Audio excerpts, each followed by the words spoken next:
Hi, welcome to my channel. ನನ್ನ ಚಾನಲ್ಗೆ ಇನ್ಯಾರು ಸಬ್ಸ್ಕ್ರೈಬ್ ಆಗಿಲ್ಲ ಅಂದ್ರೆ ಪ್ಲೀಸ್ ಸಬ್ಸ್ಕ್ರೈಬ್ ಆಗಿ, ಹಾಗೆ ಪಕ್ಕದಲ್ಲಿರೋ ಬೆಲ್ ಐಕಾನ್ ಪ್ರೆಸ್ ಮಾಡೋದನ್ನ ಮಾತ್ರ ಮರಿಬೇಡಿ. ಇವತ್ತು ನಾನು ಸಿಂಪಲ್ ಆಗಿ ಬೀನ್ಸ್ ಪಲ್ಯ ಅಥವಾ ಇದನ್ನ ಬೀನ್ಸ್ ಅನ್ನೋದಕ್ಕಿಂತ ಸೋಡಿಗೆ ಅಂತ ಹೇಳ್ತಾರೆ, ಅದ್ರ ಪಲ್ಯ ಮಾಡೋದನ್ನ ನಾನು ತೋರಿಸ್ತಾ ಇದ್ದೀನಿ ನೋಡಿ.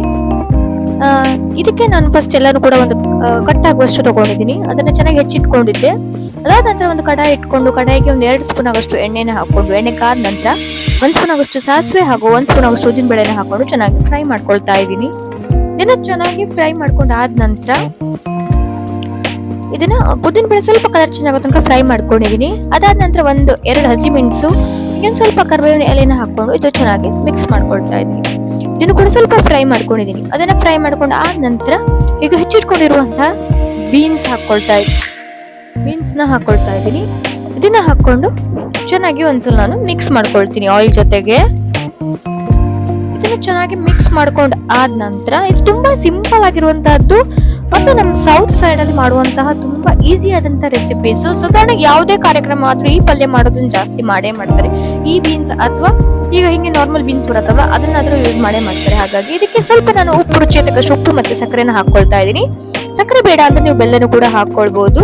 ಹಾಗೆ ಚೆನ್ನಾಗಿ ನಾನು ಮಿಕ್ಸ್ ಮಾಡ್ಕೊಳ್ತೀನಿ. ಇದನ್ನ ಚೆನ್ನಾಗಿ ಮಿಕ್ಸ್ ಮಾಡ್ಕೊಂಡು ಇದಕ್ಕೆ ನಾನು ಸ್ವಲ್ಪ ನೀರನ್ನ ಹಾಕೊಳ್ತೀನಿ. ಯಾಕೆ ಅಂದ್ರೆ ಚೆನ್ನಾಗಿ ಬೇಯಲ್ಲ, ಹಾಗಾಗಿ ಇದು ಚೆನ್ನಾಗಿ ಬೇಯಲಿ ಅಂತ ಹೇಳಿ ಇದಕ್ಕೆ ನಾನು ಒಂದು ಅರ್ಧ ಕಪ್ ಆಗಷ್ಟು ನೀರನ್ನ ಹಾಕೊಂಡಿದ್ದೀನಿ. ಇದನ್ನ ಹಾಕೊಂಡು ನಾನು ಚೆನ್ನಾಗಿ ಮಿಕ್ಸ್ ಮಾಡ್ಕೊಂಡಿದ್ದೀನಿ. ಮಿಕ್ಸ್ ಮಾಡ್ಕೊಂಡು ಅದಾದ ನಂತರ ಇದಕ್ಕೊಂದು 1/4 ಸ್ಪೂನ್ ಆಗೋಷ್ಟು ಅರಿಶಿನ ಹಾಕೊಂಡಿದ್ದೀನಿ. ಇದಕ್ಕೆ ಯಾವುದೇ ಮಸಾಲೆಗಳು ಬೇಕಾಗಲ್ಲ, ತುಂಬಾ ಈಸಿ ಆಗುವಂತ ರೆಸಿಪೀಸ್. ಅನ್ನ ಜೊತೆಗೆ ಚೆನ್ನಾಗಿರುತ್ತೆ, ಚಪಾತಿ ಜೊತೆಗೆ ಕೂಡ ತುಂಬಾ ಚೆನ್ನಾಗಾಗುತ್ತೆ. ಈ ಪಲ್ಯಗಳು ತುಂಬಾ ಬೇಗ ಮಾಡಬಹುದು. ಹಾಗಾಗಿ ಇದನ್ನ ಈ ತರ ಚೆನ್ನಾಗಿ ಮಿಕ್ಸ್ ಮಾಡ್ಕೊಂಡು ನಾನು ಇದನ್ನ ಕವರ್ ಮಾಡಿ ಒಂದು 5 ನಿಮಿಷ ಇದನ್ನ ಹಾಗೆ ಬೇಯಿಸ್ಕೊಳ್ತೀನಿ. ಇದನ್ನ ಚೆನ್ನಾಗಿ ಬೇಯಿಸ್ಕೊಳ್ಬೇಕು ಒಂದು 5 ನಿಮಿಷ. ಇದು ಸ್ವಲ್ಪ ಚೆನ್ನಾಗಿ ಬೆಂದಿದೆ ಕೂಡ, ಬಟ್ ನೀರ್ ಇದೆಯಲ್ವಾ, ನೀರ್ ಇರೋದ್ರಿಂದ ಸ್ವಲ್ಪ ಹಾಗೇನೆ ಕವರ್ನ ತೆಗೆದು ನಾನು ಬೇಯಿಸ್ಕೊಳ್ತೀನಿ. ಈ ತರ ಚೆನ್ನಾಗಿ ಬೇಯಿಸ್ಕೊಳ್ಬೇಕು ಅದನ್ನ, ಇಲ್ಲಾಂದ್ರೆ ಚೆನ್ನಾಗಿ ಟೇಸ್ಟ್ ಬರಲ್ಲ. ಹಾಗಾಗಿ ಇದನ್ನ ಚೆನ್ನಾಗಿ ಬೇಯಿಸ್ಕೊಂಡಿದ್ದೀನಿ. ಈಗ ನಾನು ಮತ್ತೆ ಕವರ್ ಮಾಡಿ ಬೇಯಿಸ್ಕೊಂಡಾದ ನಂತರ ಈಗ ನೀರು ಸ್ವಲ್ಪ ಉಳಿದಿದೆ ಅಷ್ಟೇನೆ. ಸೊ ಎಲ್ಲ ಕೂಡ ಒಂದು 80% ಆಗುವಷ್ಟು ನೀರನ್ನ ಇಂಗಿಸ್ಕೊಂಡಿದ್ದೀನಿ. ಅದಾದ ನಂತರ ಇದಕ್ಕೆ ನಾನೀಗ ತುರಿದಿಟ್ಕೊಂಡಿರುವಂತ ಕಾಯಿನ ಹಾಕೊಳ್ತಾ ಇದ್ದೀನಿ. ಸುಮಾರು 1 ಕಪ್ ಆಗುವಷ್ಟು ಕಾಯಿನ ಹಾಕೊಂಡಿದ್ದೀನಿ, ಅಥವಾ ಅರ್ಧ ಕಾಯಿನ ಹಾಕೊಂಡಿದ್ದೀನಿ. ನಿಮ್ಗೆ ಎಷ್ಟು ಬೇಕೋ ಅಷ್ಟು ಹಾಕೊಳ್ಬಹುದು. ನಿಮ್ಗೆ ಜಾಸ್ತಿ ಕಾಯಿ ಬೇಡ ಅಂತ ಮಾಡ್ಬೋದು.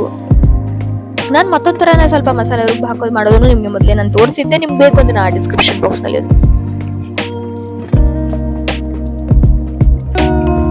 ಇದನ್ನ ನಾನೀಗ ಚೆನ್ನಾಗಿ ಬೇಯಿಸ್ಕೊಂಡಿದ್ದೀನಿ. ಮತ್ತೆ ಕಾಯಿ ಹಾಕಿದ್ರೆ ಒಂದು 2 3 ನಿಮಿಷ ಇದನ್ನ ಚೆನ್ನಾಗಿ ಫ್ರೈ ಮಾಡ್ಕೊಳ್ತೀನಿ.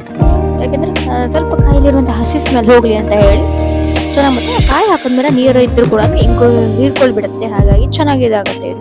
ಇದನ್ನ ಒಂದು 2 3 ನಿಮಿಷ ಚೆನ್ನಾಗಿ ಬೇಯಿಸ್ಕೊಳ್ಬೇಕು. ನನ್ನ ಚಾನಲ್ನ ಹೊಸಬರು ನೋಡ್ತಾ ಇದ್ರು ಪ್ಲೀಸ್ ನನ್ನ ಚಾನಲ್ನ ಲೈಕ್ ಮಾಡಿ, ಶೇರ್ ಮಾಡಿ, ಕಮೆಂಟ್ ಮಾಡಿ, ಹಾಗೆ ನನ್ನ ಚಾನಲ್ನ ಸಬ್ಸ್ಕ್ರೈಬ್ ಆಗೋದನ್ನ ಮಾತ್ರ ಮರಿಬೇಡಿ. ಪ್ಲೀಸ್ ನನ್ನ ಚಾನಲ್ನ ಸಬ್ಸ್ಕ್ರೈಬ್ ಮಾಡಿ.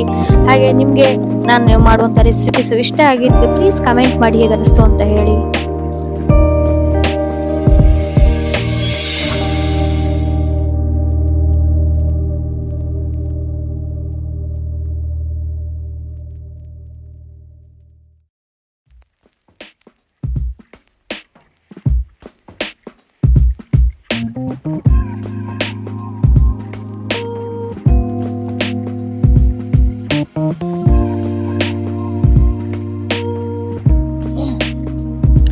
ಈಗ ಬೀನ್ಸ್ ಪಲ್ಯ ರೆಡಿ ಆಗಿದೆ. ಇದು ನಿಮ್ಗೆ ಇಷ್ಟ ಆಗಿದ್ರೆ ಪ್ಲೀಸ್ ಲೈಕ್ ಮಾಡೋದನ್ನ ಮಾತ್ರ ಮರಿಬೇಡಿ.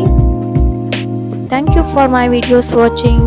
Please follow my channel. Thank you.